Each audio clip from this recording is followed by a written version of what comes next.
Family DIY TV, today we're going to be casing out this builder grade window. First step of casing something like this out is really to decide what kind of style we're going to go for. There's all kinds of different casing you can use, decorative, whatever. We're going to go with a little bit more of a Craftsman. The reason why we're going to do kind of Craftsman is we're going to match the existing casing that I've put throughout the kitchen, okay? We then go have to source our material. So this is just stock pine. It's pre-primed, finger jointed pine. So these are 1x4s, okay? So this will be basically what everything is gonna be. It's all gonna be made out of 1x4s. For the header, we're gonna get a little fancy, okay? This is a design that I kind of just came up with myself, all right? What this is a 1x4, all right? So if we look at the side profile, it's a 1x4, okay? And then a 1x2, just attached to the top. So what I do is I just literally just attach it to the top of the header and just nail down. And then we caulk this joint here, and then we paint it. And then what I did is I took the 1x2 and I cut an inch off of it. I just cut them directly in half, and that is my bottom piece here. So that's what this piece is here. This is a 1x1 technically, okay? So this is attached to the bottom, and that's what gives you this kind of look. In this video as well, we'll also be installing one of these cordless top down, bottom up shades. These are really nice. It allows you to pull it up from the top, from the bottom, or pull it down from the top. You can see how this window is situated. It doesn't make sense to open the shade, you have to like open it all the way, and it still would almost be in your eyesight. So here we're gonna do like a top down. So when we come down in the morning, we'll probably pull it down and look out this window. We have to pull this out, this whole thing. Reason being is when we put the new casing on, so this is a 1x4, just a different color, you're gonna see it's gonna actually be too big, right? So we're gonna make a new sill as well. Whenever you pull any kind of trim off, you wanna use something. You want to use a blade, and you want to cut between the painted surface of the wall and the painted surface of the trim. We're very careful, let's take our time.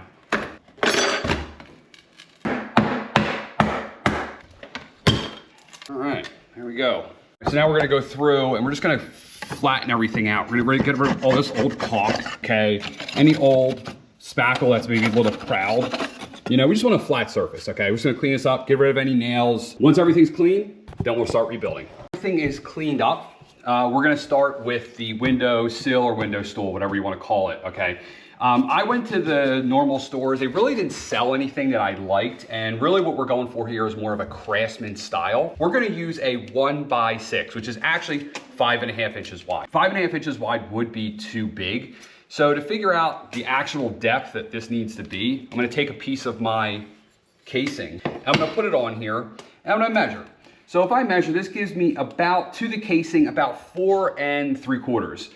And we don't wanna go to the casing, we wanna have a little bit of a ledge out here. So I'm gonna add another 3/4 of a half inch or something like that. So I'm gonna come out to about 5 1/4. Now we need to figure out the width. We are still gonna have a little bit of an overhang. So I'm going to put this, I'm gonna have a little bit of a reveal here. I'm not gonna put this flush. My casing's not gonna be like that. It's gonna be like that. So this is gonna be a rough number. So I'm just gonna put a very light line on the wall here. Same thing, and put a very light line over here. All right, then I'm gonna measure line to line. That gives me about 29 3/4. I want to have a little bit of a little overhang on each side. Okay, so I need to add an additional 1/4 inch to this side, 1/4 inch to this side. That's a half inch. So actually what I need to do is cut this at 30 inches. So I'm gonna cut this sill at 30 inches, 5 1/8 deep. All right, so that's the first thing I'm gonna do.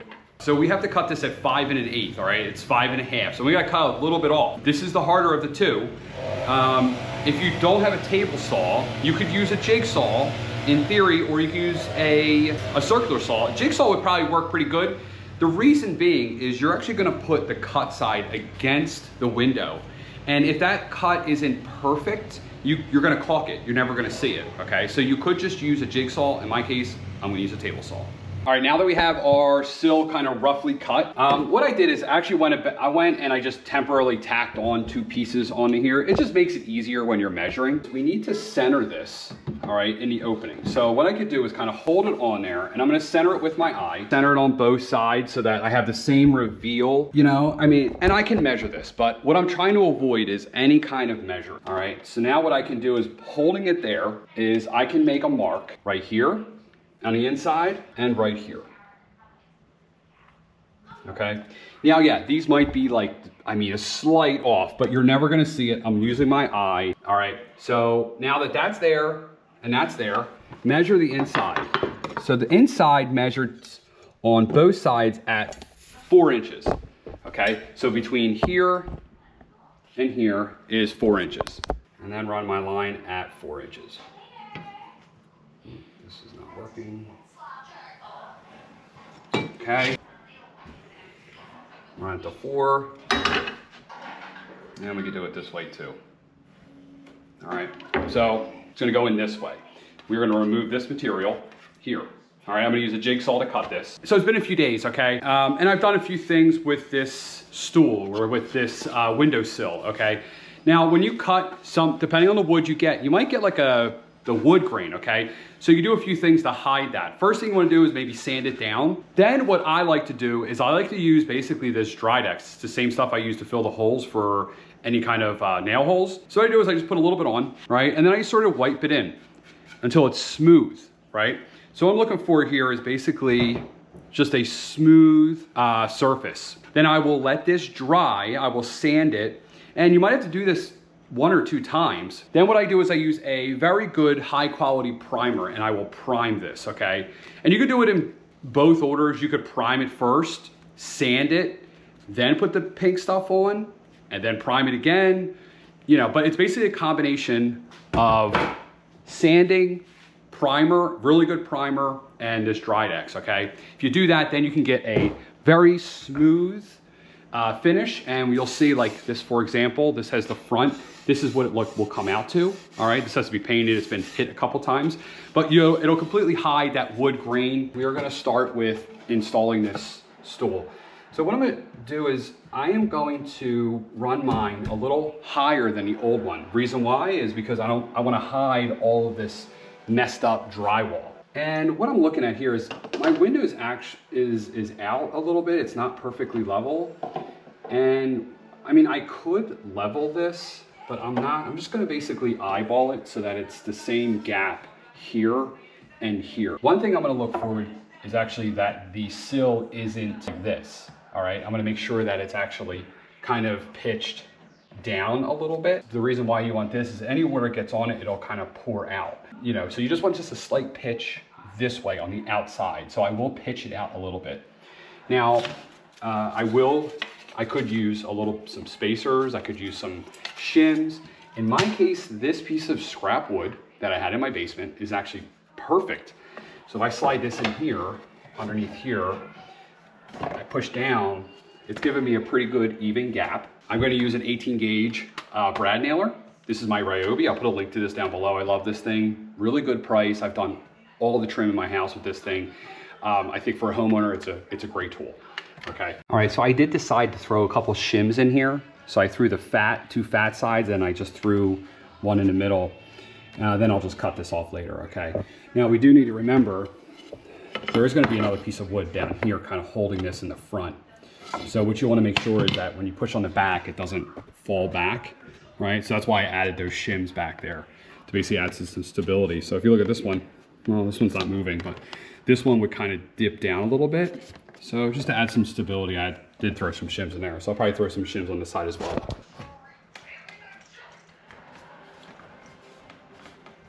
All right, and then we nail.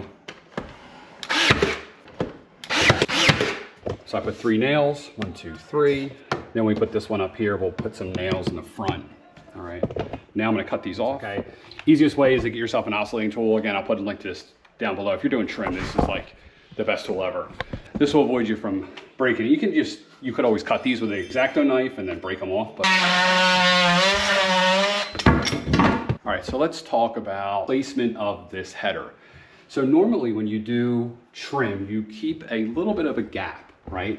So for example, like that there. Now, in my case, if I would have kept the gap, you would have saw it kind of looked like a reveal. This would not have matched up.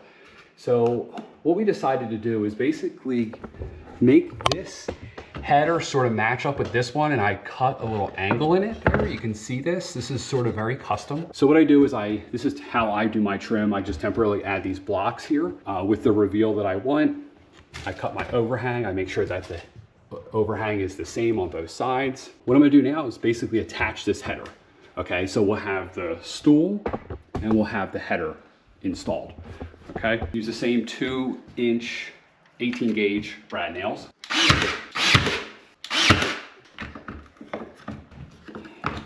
So now it's a matter of just basically filling in this gap. You do this a couple different ways. You can just hold it up there and mark it a little bit higher than I'd like. I'm just gonna measure it. Now, I really like to keep this tape measure out of the equation as much as possible. So I'm gonna cut a little bit over 57. If I can force it in there. If I can't, I'll just cut off like a blade and I'll kind of work my way there. Let's see. All right, so it's cut. One thing we notice here is you have a good reveal here and a good reveal up here, but right here there's like no reveal. So what we're gonna do is tack this one in up here, tack this one down here where you have the good reveal, and then sort of pull this in and kind of bend it and then tack this one in. All right, it's kind of the way you're gonna have to do it. All right, so now we gotta put the bottom piece in. So what we could do here is just measure this. This is like 30 3/4, okay? So I cut one 30 3/4. So this one will just kind of get tacked in down there. We'll just line it up with these uprights. But before, I'm actually going to probably fill this in with some foam. So I'm gonna grab my foam. All right, so now we're gonna fill the holes, all the nail holes. I like to use this Drydex, the pink stuff. I just basically squirt it on there. I like to use a plastic putty knife and sort of just wipe it off. It's pink, but when it dries, it's white. Sometimes I have to do 2 coats, but most of the time you get away with just 1. So I'm gonna go around, fill all the holes. Next thing we're going to do is using paintable caulk. I like to use this 40-year Alex window baseboard. You know, fill in between here, between there, all these little seams inside here, okay? And up here, all right? So once everything is painted, I will then come around and finish the outside. So between this color and the trim, all right? But inside, everything's gonna be white. So we're gonna caulk that before we paint the inside.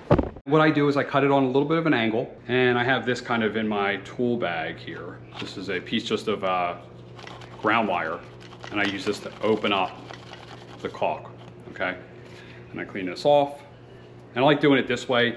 If you use the plunger kind of that's on it, that's attached, it makes the hole a little bit too big for me, okay? So I like to do it this way.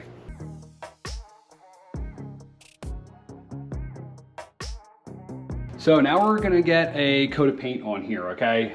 So I'm gonna go with white. I'm using Sherwin-Williams Emerald. This is what I'm using on all the trim in my house. I'm using a Primo paint tray. So I don't know if you've ever seen something like this. It's perfect for a job like this where I'm just gonna be painting a small area. It clips onto the top. It's rubber. I'll put a link to this down below if I can find it, but it's really neat. It's actually a paint tray just that connects to the paint can. I really like this one. So now what I'm gonna do is put a coat of paint on here, and then we'll get to installing our blinds. So we got our coat of paint on. Now we're going on the last step. We're gonna hang our top down, bottom up shade. Okay, so this is that cool shade. We need to basically figure out the spacing. All right, and we could sit here with a measuring tape and figure that out, but really I like to do is make things a little bit easier and find like a template. So what I'm gonna do is me and the wife already decided that we want it like there. All right, so there and there, that's basically where it'll be. We need to install these 2 brackets. These brackets get installed per the instructions. They get installed like this, just straight up. So we'll take the first one, and I'm gonna put this up, and I'm gonna butt it up against the piece of wood. First place we mounted these was right where the hardware is. So you gotta make sure that you're gonna mount the hardware somewhere in here, like in this region, because if you put it here, obviously it can't clip. I couldn't get them to clip on. So I just moved them over. I made 2 little puncture spots there. This time, I'm actually gonna pre-drill because it was a little difficult to get them in without pre-drilling. I just got a really small drill bit.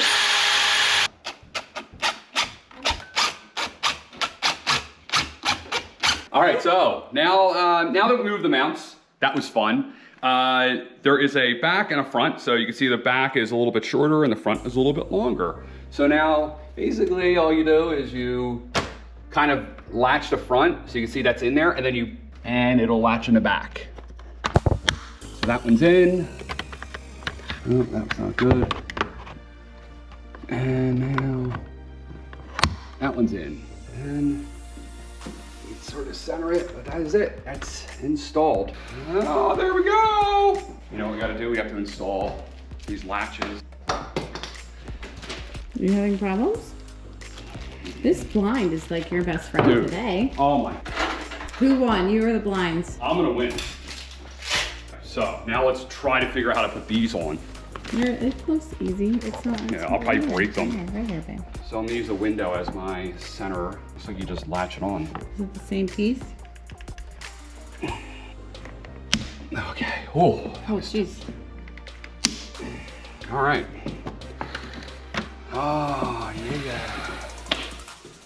Well, this is what we wanted. I wish I came down further. Well, that's okay. I can see out. I don't know why it's crooked. Open the window up. I love privacy. We can do this. We can play who's in the window. All right. So,